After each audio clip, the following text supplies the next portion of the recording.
Okay ji, now let's start again. अच्छा, इससे पहले एग्जांपल 9.8 हमने कवर कर दिया है कंप्लीट डिटेल के साथ. अच्छा, एग्जांपल 9.9 उसी की कंटिन्यूटी है. इसमें अगर आप स्टेटमेंट पढ़ लें तो इसमें यही बताया गया है कि assuming the external frequency, crystal oscillating frequency 10 megahertz, जो कि 9.8 में भी था, modify the program in example 9.8. तो आपने 9.8 का जो वो है एग्जाम्पल का जो प्रोग्राम है वो आपने मॉडिफाई करना है. क्या मॉडिफिकेशन करनी है? To generate a square wave. वहां भी स्क्वायर वेव था, यहाँ भी स्क्वायर वेव है. वहां 10 मिली सेकंड के पीरियड वाला था. यहाँ पे जो है पीरियड नहीं है, टाइम पीरियड नहीं है, बल्कि फ्रीक्वेंसी गिवन है. Square wave of 2 kilo hertz frequency on pin port B dot 3. वही पोर्ट बी डॉट 3 है, मतलब और कुछ खास फर्क नहीं है. सिर्फ यहाँ पे फर्क है कि वहां 10 मिली सेकंड का था, टाइम पीरियड का था, और यहाँ पे 2 किलो हर्ट्ज का है. अच्छा, तो अब ये किस तरह होगा आपके ख्याल में?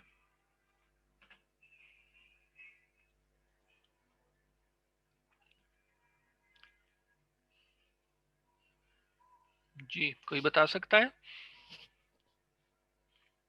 फ्रीक्वेंसी गिवन है और टाइम पीरियड के अगेंस्ट आपको फ्रीक्वेंसी दी गई है इस एग्जांपल में. तो अगर आप यहाँ पे देख लें तो time period is equal to 1 divided by frequency. ठीक है जी, T is equal to 1 over F. यहाँ पे अगर मैं दोबारा यहाँ पे, ठीक है जी, T is equal to 1 over F.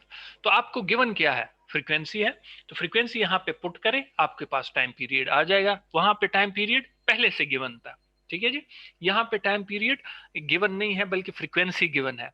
तो आप फ्रीक्वेंसी से आसानी से T is equal to 1 over F के फार्मूले के तहत आप टाइम पीरियड निकाल सकते हैं. ठीक है जी, तो अब पुट करते हैं 2 किलो हर्ट्ज. तो यहाँ जब आप फ्रीक्वेंसी के उसमें 2 किलो हर्ट्ज पुट करते हैं, 1 डिवाइडेड बाई 2 किलो हर्ट्ज, इसको जब आप वो करते हैं, सॉल्व करते हैं, तो आपके पास आता है 500 माइक्रोसेकंड. ठीक है जी, तो ये आपका टाइम पीरियड है आफ्टर स्क्वायर वेव. वो जो स्क्वायर वेव जो 9.8 में था वो 10 मिली सेकंड था आई थिंक. यहाँ पे 500 माइक्रोसेकंड है. ठीक है जी.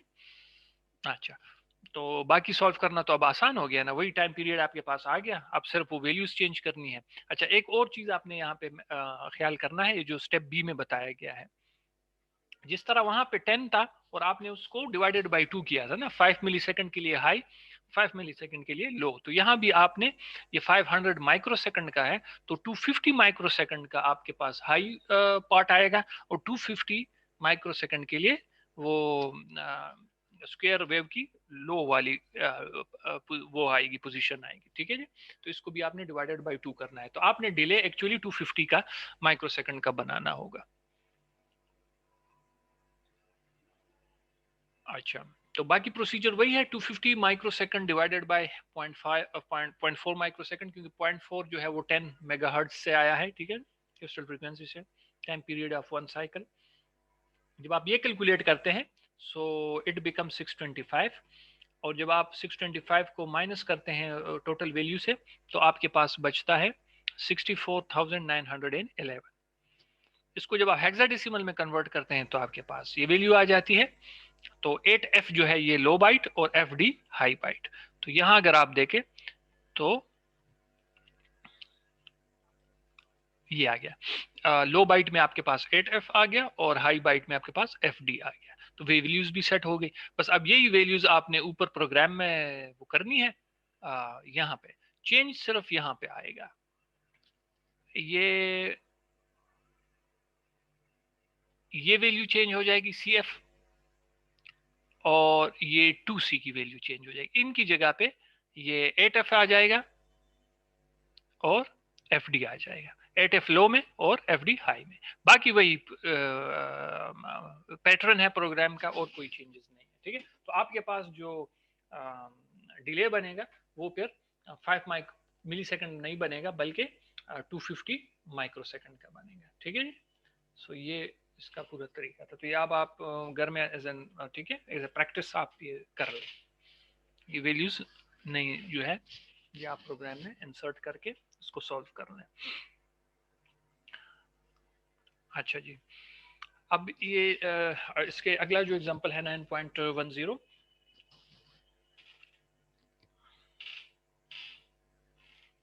अच्छा, ये कह रहा है कि जो पिछला एग्जांपल था ये उसी की भी कंटिन्यूटी है कि डिले जो है वो हमने 10 मिली सेकंड के लिए भी किया, 250 माइक्रो सेकंड के लिए भी किया। यहाँ पे सवाल में ये पूछा जा रहा है, अगर आप यहाँ स्टेटमेंट पढ़ ले,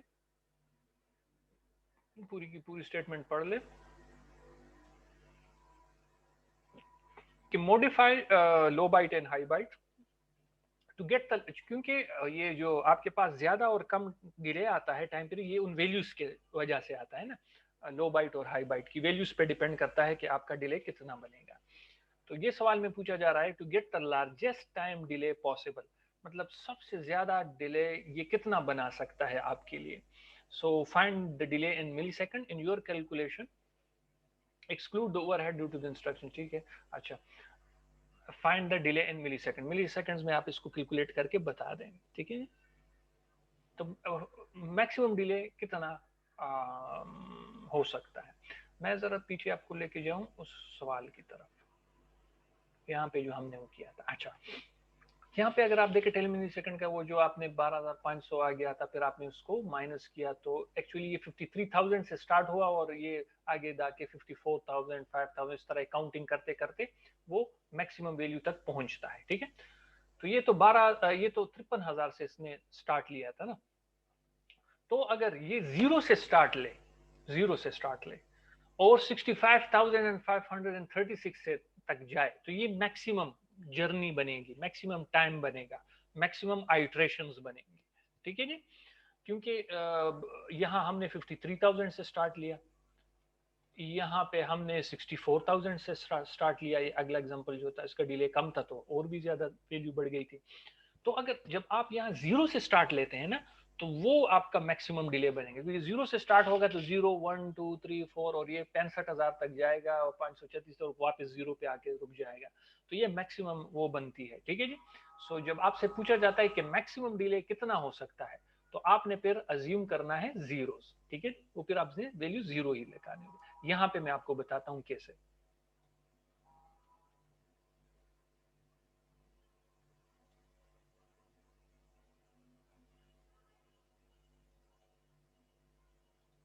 अच्छा, यहाँ मैं आपको बताता हूँ कैसे। ठीक है। ये है आगे आपके पास 65,000, ये देखिए माइनस जीरो। ठीक है। वहां तो कुछ वैल्यू होती थी ना 12,000 इस तरह, या ठीक है कोई 500 वगैरह कुछ भी होता था, तो उससे आपके पास कोई वैल्यू आती थी। जब आप यहाँ माइनस जीरो करेंगे तो आपके पास 65,536 ही बचेगा, इसकी वैल्यू कम नहीं होगी। ठीक है। तो ये इस हवाले से इसकी फिर ये मैक्सिमम वैल्यू बनेगी। तो बाकी वही प्रोसीजर है, आपने इसको मल्टीप्लाई करना है, आगे जाके वही स्टेप्स फॉलो करनी है। जब आप वही स्टेप्स फॉलो करेंगे तो आपके पास मैक्सिमम डिले क्रिएट हो जाएगा। ठीक है। तो ये 0 0 से स्टार्ट हो जाएगा और मैक्सिमम वैल्यू तक जाएगा। तो this is your maximum delay possible. ठीक है। तो यहाँ भी आपने अगर आप देख लें वही एग्जांपल है, यहाँ पे उन्होंने आसान किया हुआ है, हाई बाइट को भी क्लियर किया है मतलब जीरो लिखा है, और हाई बाइट को भी क्लियर किया है मतलब जीरो लिखा है। ठीक है। आप दोनों तरीकों से कर सकते हैं। मूव लिटरल वैल्यू जीरो भी कर सकते हैं वाया वर्किंग रजिस्टर, और डायरेक्ट क्लियर भी यूज कर सकते हैं। तो दोनों में वैल्यू 0 0 ही डाल दी है। ठीक है। तो ये अब मैक्सिमम डिले क्रिएट करेगा। तो उसकी जब आप कैलकुलेशन करेंगे so that becomes 26.214 millisecond. तो ये आपके पास पूरा वो आ जाएगा, डिले आ जाएगा। This is the maximum delay. इसकी अगर आप फ्रीक्वेंसी वो फाइंड करते हैं द स्मॉलेस्ट फ्रीक्वेंसी, तो बस इसको 1 डिवाइडेड बाय कर ले, लेकिन उसके साथ मल्टीप्लाई 2 भी करें क्योंकि वो आपने उसको अलग अलग उसमें किया है। टाइम पीरियड के लिए आप हाई लो के लिए वो दो साइकिल जो है वो स्प्लिट करते हैं एक साइकिल को दो हिस्सों में, तो इस वजह से यहाँ पे 2 के साथ आप मल्टीप्लाई करते हैं। लेकिन जब आप 1 डिवाइडेड बाई ये वैल्यू करते हैं 26 पॉइंट, ठीक है, तो ये आपके पास क्या आ जाती है, ये फ्रीक्वेंसी आ जाती है। तो आप टाइम में भी आपने ठीक है फाइंड किया मैक्सिमम डिले, और उसकी स्मॉलेस्ट फ्रीक्वेंसी भी ठीक है फाइंड कर दी। अच्छा, बाकी ये कैलकुलेटर के थ्रू आप किस तरह फाइंड कर सकते हैं उसकी वो डिटेल्स है थोड़ी बहुत। अच्छा, अब लेट्स सपोज एक सवाल पैदा होता है ना, अगर आपके पास यही सिस्टम है 10 मेगाहर्ट्ज वाला क्रिस्टल ऑसिलेटिंग फ्रीक्वेंसी, यहाँ पे मैक्सिमम डिले बनता है कितना, 26 मिलीसेकंड। सपोज आपको चाहिए 50 मिलीसेकंड डिले, तो फिर आप क्या करेंगे, कोई बता सकता है?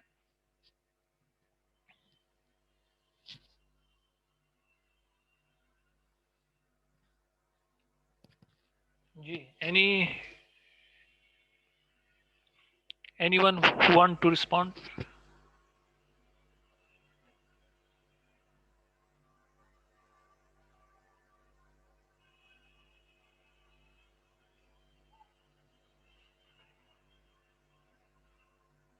हाँ जी, कोई बता सकता है?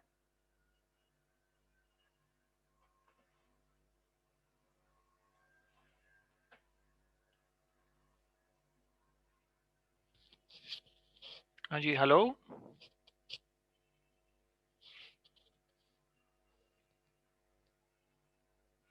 कोई बता सकता है कि अगर हमें लेट सपोज 24 ये मिली सेकेंड मैक्सिमम डिले बनता है, इससे ज्यादा डिले अगर चाहिए हो, लेट सपोज 50 मिली सेकेंड का, तो फिर हम क्या करेंगे?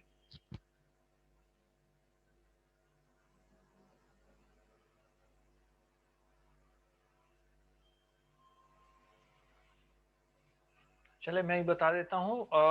फिर इसका तरीका ये है कि आप प्री स्केलिंग यूज करेंगे। प्री स्केलिंग क्या करता है, वो और भी इस फ्रीक्वेंसी को डिवाइड करता है, तो उससे टाइम पीरियड आपका ज्यादा हो जाता है। सो प्री स्केलर, ठीक है जी, वो हमने पहले भी पढ़ा था कि प्री स्केलिंग किस तरह यूज होती है। तो उसके अपने बिट्स हैं कंट्रोल रजिस्टर में, ठीक है, टाइमर जीरो कंट्रोल रजिस्टर में इसके अपने बिट्स है, वो आपने सेट करने हैं। अब कितनी प्री स्केलिंग आपने करनी है वो यहाँ पे है, ठीक है। 1 बाई मतलब वो फ्रीक्वेंसी जो है वो आपको 2 पे डिवाइड करनी है, 4 पे, 8 पे, 16 पे, 32 पे, 64 पे, 128 एंड मैक्सिमम 256 तक आप जा सकते हैं, ठीक है, क्योंकि 8 बिट है, 3 के वो है, 3 बिट्स जो है वो मुख्तस हैं इसके कम्बिनेशन के लिए। सो 111 वो 256 तक ही आप जा सकते हैं, मतलब मैक्सिमम 9 वो है कम्बिनेशन आप वो कर सकते हो, 1 2 3 4 5 6 7 8 9, ठीक है, 256 तक नो प्री स्केलिंग। और फिर 8 जो है वो प्री स्केलिंग का। अच्छा, तो उसके लिए ये बिट्स यूज होती हैं। अगर आपने बाई 4 करना है या बाई, तो 64 के लिए बाई 4 करना होगा, ठीक है, क्योंकि इसका जो ये है वो सीक्वेंस जो है वो 0101 बनता है। वो एक फिगर है, वो स्टार्ट ऑफ द चैप्टर है, एक टेबल है, वो आप देख लें प्री स्केलिंग का, वो हमने पढ़ा भी था, तो उस हिसाब से आप प्री स्केलिंग सेट कर सकते हैं। तो तरीका ये होता है कि जो क्रिस्टल ऑसिलेटिंग फ्रीक्वेंसी वो डिवाइडेड बाय 4 तो आप खुद करते हैं ना, ठीक है, वो तो लाजमी है। अब उससे आगे प्री स्केलिंग जितनी भी आपने सेलेक्ट की है वो आप 2 भी सेलेक्ट कर सकते हैं, 4 भी, 8 भी, 16 भी, 32 भी, 64 भी, यहाँ 64 सेलेक्ट हुआ है। तो वो जो आपके पास जो आई थी, जो पॉइंट जो भी आई थी फ्रीक्वेंसी, वो आप मजीद डिवाइड करते हैं बाई 64, और तब आपके पास वो फ्रीक्वेंसी आप उसको आगे यूज करते हैं, ठीक है। तो यहाँ पे अगर आप देख लें 1/4, ठीक है, 10 मेगाहर्ट्ज को डिवाइड किया गया है बाय 4, तो उसे 2.5 आता है। अब 2.4 को यहाँ पे अगेन 64 पे डिवाइड किया गया है, इसकी वजह से, प्री स्केलिंग की वजह से, तो वो आपके पास ये वैल्यू आ गई, ठीक है जी। तो अब इसकी जो है वो जब आप मजीद आगे जाएंगे तो ये मैक्सिमम टाइम आपके पास डिले जो है उसकी फ्लेक्सिबिलिटी ज्यादा हो जाती है, ज्यादा से ज्यादा डिले भी आप फिर बना सकते हैं उस हवाले से। इसका एग्जांपल अगर हम वो कर लें, अच्छा, ये है मैक्सिमम डिले आप कितना, show what is the largest time delay we can use prescaler option. तो प्री स्केलर ऑप्शन अगर हम यूज करें तो उससे हम कितना मैक्सिमम डिले पैदा कर सकते हैं, तो ये अगर आप देख लें,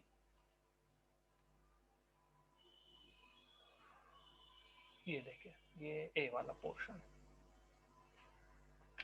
1/4 सॉरी 10 मेगाहर्ट्ज फ्रीक्वेंसी है, 4 पे डिवाइड किया, फिर उसको 256 पे डिवाइड किया, 256 मैक्सिमम है, ठीक है। और उसके बाद आपके पास ये 9765 हर्ट्ज आ गया, ठीक है जी। इस हवाले से जब आप उसको उसका इनवर्स लेंगे 1 डिवाइडेड, तो ये आपके पास डिले आ गया, क्योंकि 1024 माइक्रो सेकंड है, तो अगर आप इसको मिली सेकंड में करें तो ये है। So this is the maximum delay 10 megahertz का जो क्रिस्टल ऑसिलेटिंग फ्रीक्वेंसी है वो यूजिंग फ्री स्केल वो 1.024 है। देखिए कितना बढ़ा दिया, 1 मिली सेकंड तक चला गया, ठीक है, मतलब 1024 माइक्रो सेकंड। और वैसे वो कितना बन रहा था, ये तो एक उसका है ना, साइकिल का है, ठीक है, एक साइकिल का 1 माइल। ये जब आप आगे वो डिवाइड क्या करते हैं, मल्टीप्लाई करेंगे 65,536 के साथ, देखिए ये, ठीक है, आप इसके साथ इसको मल्टीप्लाई करेंगे तो ये आपके पास इतना बनता है, देखिए 67 सेकंड मैक्सिमम डिले आपके पास बन जाता है, which is a very large value, ठीक है, 67 सेकंड्स बहुत बड़ी वैल्यू है। तो वहां पे हमारे पास कितना विदाउट प्री स्केलिंग कितना बन रहा था, 24 मिली सेकंड बन रहा था ना। अगर हम यहाँ पे देख लें विदाउट प्री स्केलिंग जो हमने यूज किया था ना, मैक्सिमम ये बन रहा था, ठीक है, 26 मिली सेकेंड 9.10 एग्जाम्पल में। तो कहाँ 26 मिली सेकेंड,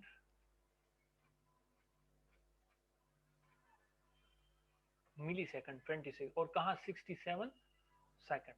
लेकिन ये मैक्सिमम लिमिट है ना, 256 पे हमने यहाँ पे डिवाइड किया। ये आप 128 पे भी कर सकते हैं, 64 पे भी, 32 पे भी, 16 पे भी, 8 पे भी, 4 पे भी एंड 2 पे भी।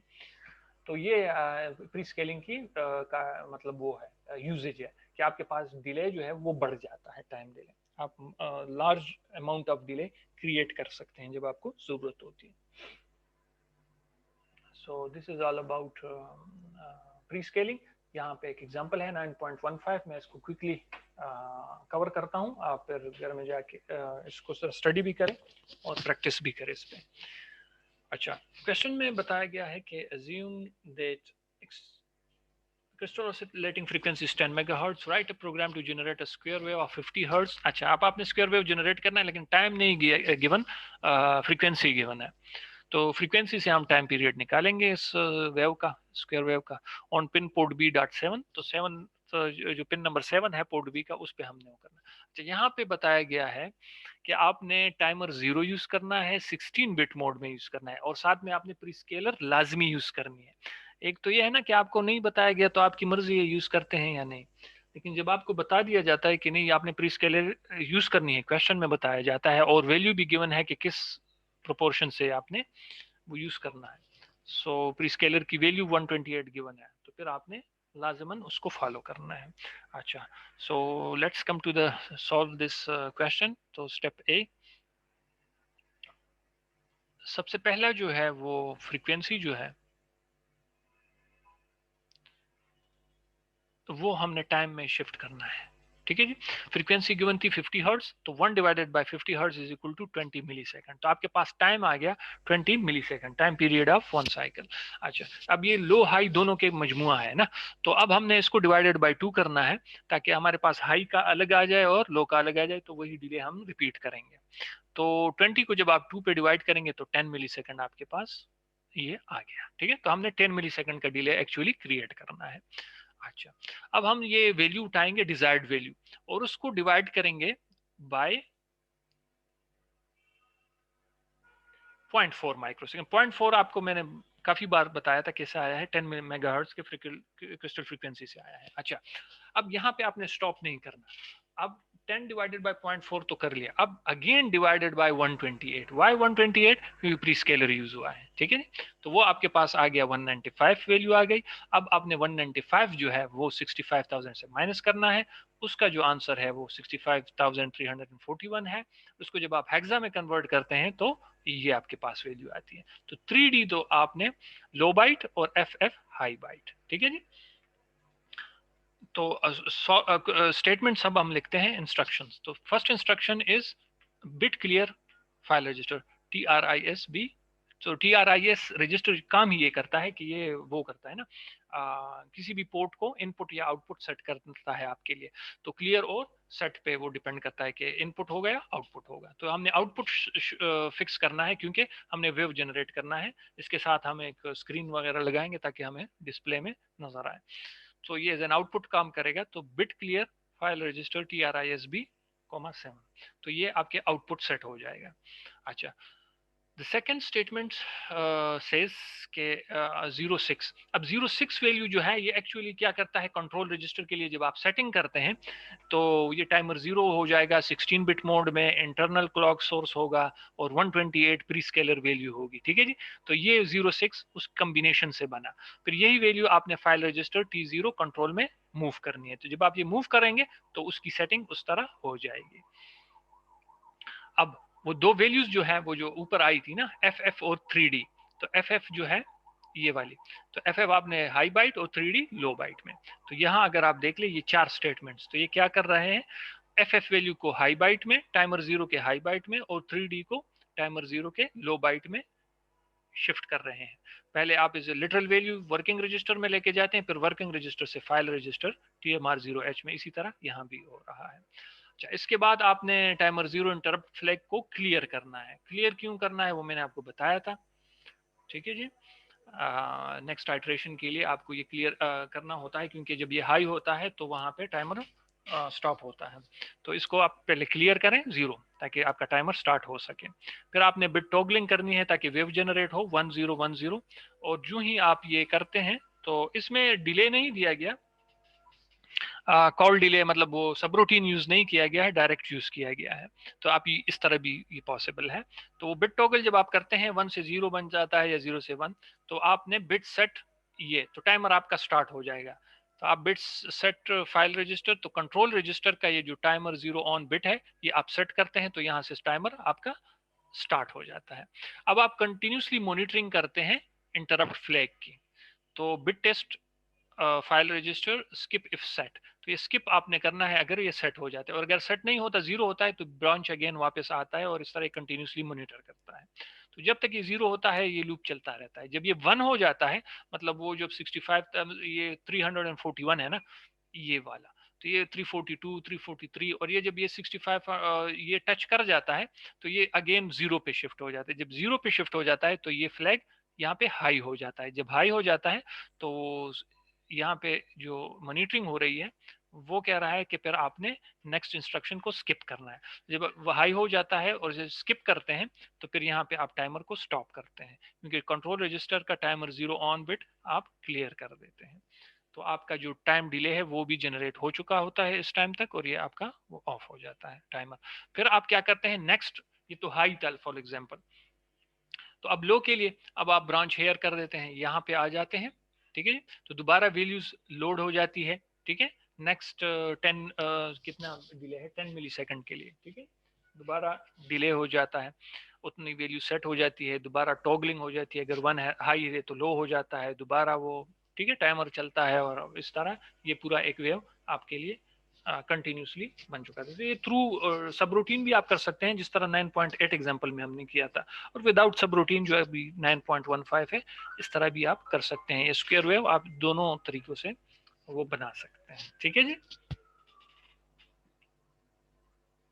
अच्छा, अब कोई सवाल है तो पूछ सकता है।